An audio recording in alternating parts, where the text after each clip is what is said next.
I'm here. My name is Advocate Kavita. Hope so you all are doing good. This era talks about the digital transaction, and this era talks about the deposit transaction. Hi friends, I am using this code because of the specific purpose, because in this video we are going to talk about the succession certificate. Because we are going to talk about the succession certificate, that's why I'm using the term that this era is talking about the deposit or the digital transaction. तो basically friends ये कि जो उनकी जो generation है ये बात करती है, जो भी उनकी मनी है वो किसी ना किसी तरह से कहीं पर डिपॉजिट करवा दी जाए बैंक में या कहीं और पर, जिससे कि उसमें टाइम टू टाइम कुछ इंटरेस्ट है ऐड होता रहे, या वो अपनी मनी को in the form of the sum type of the securities, in the form of the share या इन अदर फॉर्म, वो कहीं ना कहीं पर उसको इन्वेस्ट कर दें, जिससे कि उनकी मनी है उसमें कुछ ना कुछ ऐड होता जाए day to day, month to month and year to year. तो फ्रेंड्स, फॉर एग्जांपल जो पर्सन है ए, उसने अपनी मनी को बैंक में डिपॉजिट करवा दिया है। जैसे ही उसने अपनी बैंक में मनी को डिपॉजिट करवाया for the purpose of the interest, लेकिन उसने एक गलती की, वहाँ पर उसने नॉमिनी का नेम है जो मेंशन नहीं किया। नॉमिनी का नेम मेंशन नहीं किया तो वहाँ पर क्या सिचुएशन अराइज हुई, जैसे ही वहाँ पर नॉमिनी का नेम मेंशन नहीं किया, सब कुछ ठीक चल रहा था, लेकिन अचानक से उस पर्सन की हो जाती है डेथ।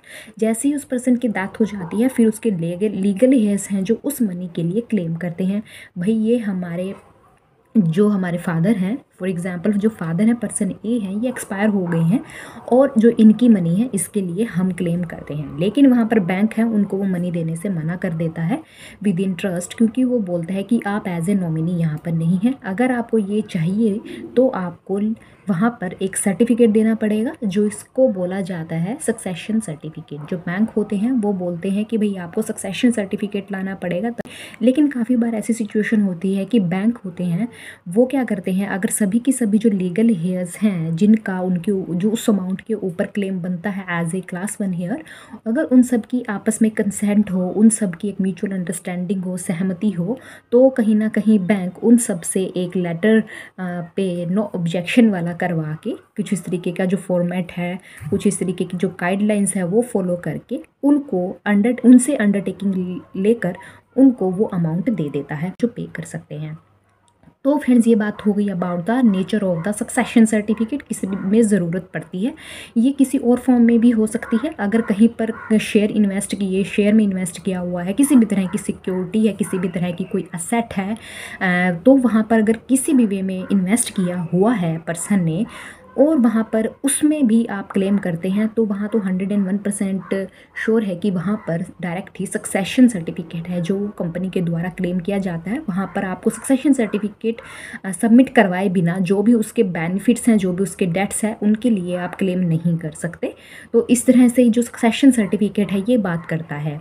अब हम बात करते हैं कि भी सक्सेशन सर्टिफिकेट तो ठीक है, डायरेक्शन भी दे दी बैंक ने कि भाई आपको बनवाना है, लेकिन ये इसका जुरिडिक्शन क्या बनेगा, किस एरिया में आपको अप्लाई करना पड़ेगा। ये 2 जगह पर क्लेम किया जा सकता है, जैसे कि जहाँ पर उनकी डेथ हुई है वहाँ पर क्लेम किया जा सकता है, या जहाँ पर भी वो बैंक है या जहाँ पर भी वो कंपनी है जिसमें कि शेयर की इन्वेस्टमेंट्स हैं, कुछ भी है, in the other type of the securities that person has invested, तो वहाँ का जो एरिया है, तो ये 2 जुरिडिक्शन बनते हैं। जहाँ पर उस पर्सन की डेथ हुई हो, डेथ ना हुई हो, तो वहाँ पर जिस भी सिक्योरिटी में, जिस भी बैंक में, जिस भी कंपनी में इन्वेस्ट किया हुआ है, वहाँ का जो जुरिडिक्शन बनता है वहाँ पर भी है जो फाइलिंग है वो की जा सकती है। फाइलिंग होगी अब बात आ जाती है फाइलिंग कैसे होगी। फाइलिंग होगी in the form of the civil case.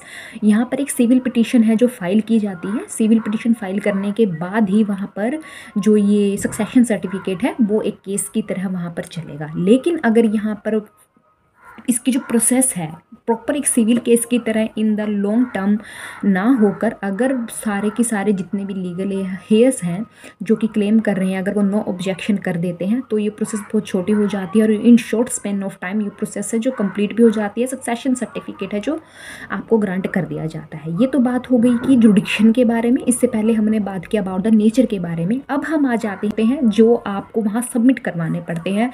वो डॉक्यूमेंट सबमिट करवाने के बाद ही आपको सक्सेशन सर्टिफिकेट मिलने की है जो पॉसिबिलिटी हो जाती है। अब बात करते हैं हम उन डॉक्यूमेंट्स के बारे में कि वो डॉक्यूमेंट्स कौन से हैं और आपको सबमिट करवाने पड़ते हैं विद द पिटीशन और द सक्सेशन सर्टिफिकेट। तो जो डॉक्यूमेंट्स है फ्रेंड्स, बेसिकली बात करते हैं सबसे पहले तो जो पर्सन है, डिसीज्ड पर्सन है, उनका जो एक्चुअल नेम है, जो उनका एड्रेस है और उनका जो डेथ ऑफ प्लेस है, डेथ ऑफ टाइम है और जो टाइम ऑफ डेथ है वो आपको वहाँ पर मेंशन करना पड़ेगा। उसके बाद आपको मेंशन करना पड़ेगा जो भी डिटेल्स हैं जहाँ पर भी इन्वेस्ट किया गया है, अगर वो बैंक में अमाउंट, बैंक का नाम, प्रॉपर अकाउंट नंबर और सब मेंशन करना पड़ेगा। अगर other type of the securities है जैसे कि शेयर के रूप में, debenture, in the other form type of the security invest किया हुआ है तो आपको वहाँ पर वो सब मेंशन करनी पड़ेंगी। फिर आपको मेंशन करना पड़ेगा लिस्ट ऑफ द, आप कितने की कैटेगरी, आप कितने नंबर ऑफ लीगल हेयर्स हैं, उन सभी लीगल हेयर्स के नाम मेंशन कर दें। और इस तरह की कुछ ऐसी फॉर्मेलिटीज़ हैं, डॉक्यूमेंट्स हैं जो वहाँ पर आपको सबमिट करवानी पड़ेंगी। उसी के बाद ही आपको वो सर्टिफिकेट के लिए प्रोसेस आगे जारी की जाएगी। तो इस तरह से फ्रेंड्स जो ये सर्टिफिकेट्स, जो ये डॉक्यूमेंट्स हैं आपको वहाँ सबमिट करवाने पड़ेंगे। तो जैसे ही आप ये सारी प्रोसेस कंप्लीट कर देते, सारे डॉक्यूमेंट्स वहाँ पर सबमिट करवा देते हैं। और सबसे बड़ी बात वहाँ पर डॉक्यूमेंट्स में सबसे पहली बात, जो लीगल हेयर्स हैं, लीगल जो भी क्लेम कर रहे हैं उन सब की तरफ से नो ऑब्जेक्शन सर्टिफिकेट भी आना चाहिए। जब सारे नो ऑब्जेक्शन सर्टिफिकेट्स वहाँ पर लगा देते हैं तो वहाँ पर बहुत ज़्यादा, जैसे मैंने अभी पीछे भी बताया आपको, पॉसिबिलिटी हो जाती है कि वहाँ पर in short span of time आपको कोर्ट के लिए इजी हो जाए और वो प्रोसेस है जो सिविल केस की वो in short span of time complete हो जाए, आपको जो सर्टिफिकेट है वो ग्रांट कर दिया जाए। तो फ्रेंड्स इस तरह से ये कुछ ऐसी फॉर्मेलिटीज़ हैं ये जो फॉलो की जाती हैं। क्या है, अब हम बात करते हैं कि भाई इसकी जो पार्टीज़ बनती हैं, इसकी पार्टीज़ बनती हैं जो कि पिटिशनर हैं, जो कि लीगल हेयर्स हैं, और जो डिफेंडेंट होते हैं वो बन जाते हैं जैसे कि बैंक हो गया, कंपनी हो गई, जहाँ पर भी इन्वेस्टमेंट की है किसी भी फॉर्म में, कंपनी में, वो बन जाती हैं डिफेंडेंट्स।